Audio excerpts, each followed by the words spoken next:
everyone, welcome to my YouTube channel. My name is Eliza at Eliza is Reading.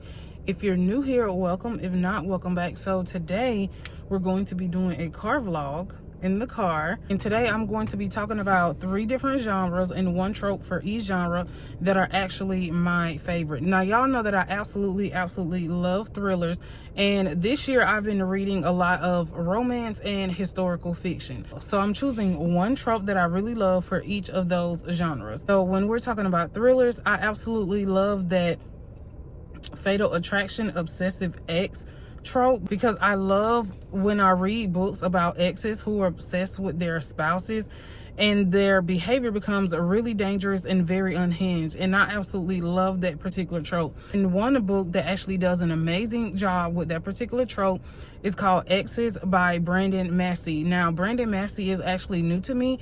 I literally just started reading his books. I even got my coworker hooked, y'all, on his books. When I tell you, his books are so amazing. If I can compare his writing style, it's very similar to Shanora Williams and Frida McFadden. He does an amazing job with the ex in this particular book. So just when the MMC thought he had everything under control, he really didn't. So if y'all are looking for like a really great thriller with that fatal attraction obsessive ex, make sure you check out Exes by Brandon Massey, and I promise y'all won't regret reading that book. So the next trope in the genre of romance that I absolutely love is that second chance at love. One of the books that does an amazing job of highlighting and really demonstrating this trope is Before I Let Go by Kennedy Ryan. Y'all, when I tell you, that book is so amazing, it's so poetic, and everything in that book is so relatable. And I love that second chance at love trope. Not only is it a second chance at loving someone else, but a second chance at loving yourself as well. So within this particular book, it wasn't just about the romance. It was also about grieving. It was about loss. It was about sacrificing and understanding that sometimes love has to break in order for it to grow stronger. And Kennedy Ryan does an amazing job at highlighting this second chance at love trope.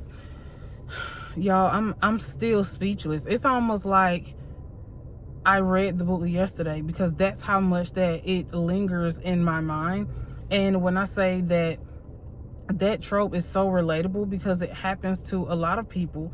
A lot of people get divorced, and then when they're divorced and that love breaks, and some people end up growing stronger individually, and then they can realize and focus on, okay, what went wrong with myself? And then when they get back together, sometimes that love is actually stronger. So I really love Before I Let Go, because that book does an amazing job at highlighting that second chance at love trope. So my third favorite genre is historical fiction.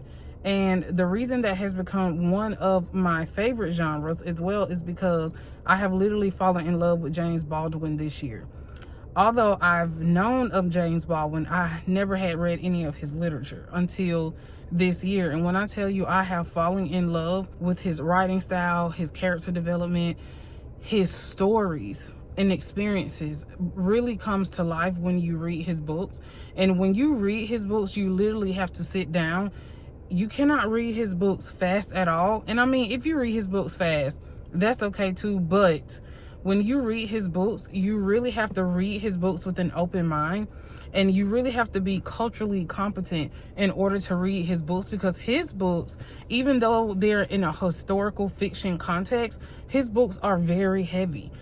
His books highlight racism, social injustice, prejudice, slavery. His books also highlight something called like the matrix of domination with people of color, how certain things about people of color intersects. I'm Black, I'm a woman, and I'm a single mother. For someone that's in the LGBTQ, and y'all know that whole acronym community, the intersection is that they're gay, they're male, and they're Black. So it's like you have all these social things intersecting at one time. And if y'all want to look up that's Patricia Hill Collins, The Matrix of Domination. It's historical fiction, but y'all, when I tell you the experiences and the emotions and the thoughts and the feelings that he has within his book is so relevant. It's so relatable. You can feel the emotion and the urgency. You can literally feel the power and the strength of his words in your mind and in your heart and in your soul. Like, James Baldwin was amazing. Since I've been reading his books, one of the things that I see that he highlights a lot is generational trauma, such as when it comes to things like family,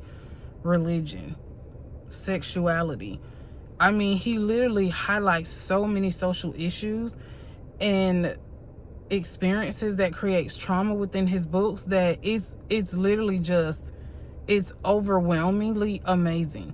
And the way that he is able to put all these social issues and conditions together in one book, y'all, when I tell you, I cannot like, when I tell you, I'm so serious. When I tell you, I cannot even explain to y'all how amazing his book. So one of my favorites, even though I love all the books that I've read of his, one of my favorites is Go Tell It on the Mountain, because I can relate to so much of the religious trauma within that book.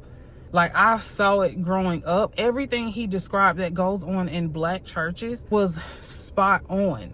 As far as, and I'm not saying that this is all Black churches, but this is churches, period. We all have that drama in our churches: gossiping, infidelity, affairs, outside children. And then we have pastors up preaching before the members, telling them preaching God's word, but then you're sinning yourself. Y'all, when I tell you, James Baldwin literally highlights so much in that book that I could resonate with. I think I annotated that entire book because I'm literally like, we see this now and it's so relevant to today. Y'all, I just cannot get over it. Oh, I just can't.